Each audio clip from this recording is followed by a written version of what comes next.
ang isa lang. So, ay dito. So, ako ito, nasa iyo. Kasi yung ito yung talbos. So, yan. Hindi kita siguro ng lalaki. Kaya, dito lang natin guys. Kapag 6 meters. So, natin kita na kapag natin gamit sa ating sa ating sa ating so, dito lang. Napakasimple.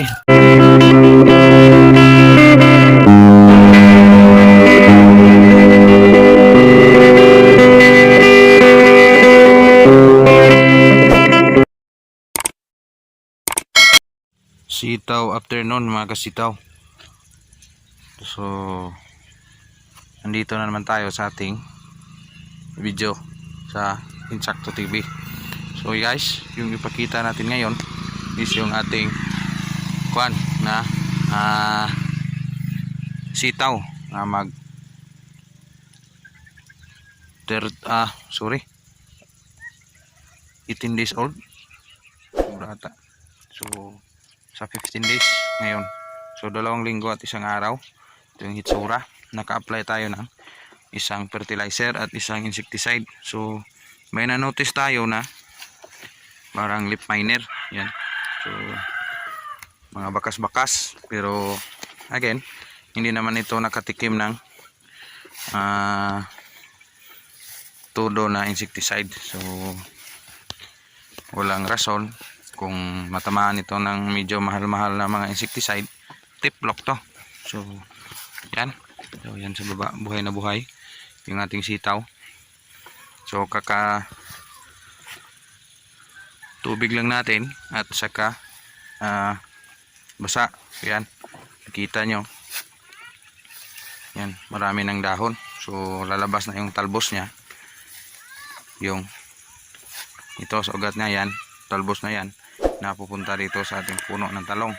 So again, puno ng talong hindi pa agad namamatay. Okay, change plan tayo kung bubuhayan pa ba natin o kaya bang isustain ang ating talong na magkasabay sila ni sitaw. So mag-agawan sila sa nutrients, yung matapang-tapang na nutrients yung ibigay natin, marami-rami para maghati sila. May purpose din na buhayin natin si talong ulit.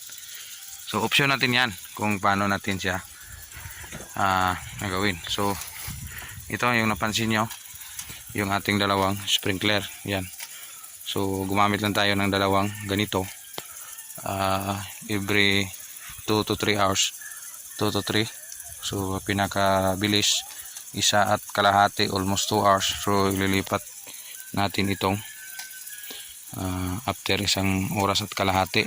So dito tapos na. A few moments later.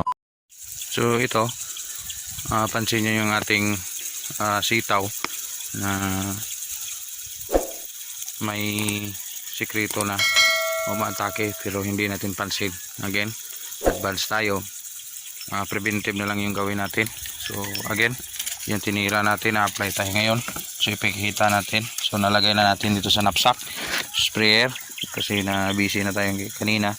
So yung nilagay natin is Mitomil o lanit. Yung active ingredients niya is Mitomil. Mitomil lang at saka konting bida. So yun lang ang ating konting tira ng ating sitawan. So first time makatikim ito ng Mitomil o lanit ang ating tanim na sitaw. Again, yung variety nito Star Premium.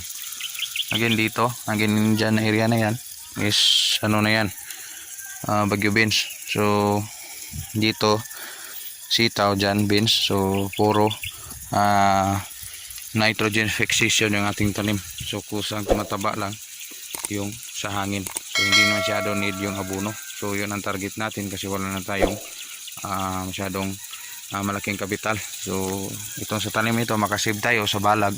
Ang second is yung ating tawag nito, yung ating sitaw is umakyat na lang yung kanyang talbos. So ito guys, bubuno tayo. So yan. So yan. So ganito ako maglagay ng ano guys, ng insecticide. So estimate mo lang. So again, may degree yan dito. So half lang ito na sprayer kasi maliliit pa lang yung talbos. So na yan, hindi nyo kita siguro. kung gaano karami. So yan, 8 liters lang yung atong ibigay, half ng 16 liters. So gusto natin ipakita na half lang yung ating ginamit sa ating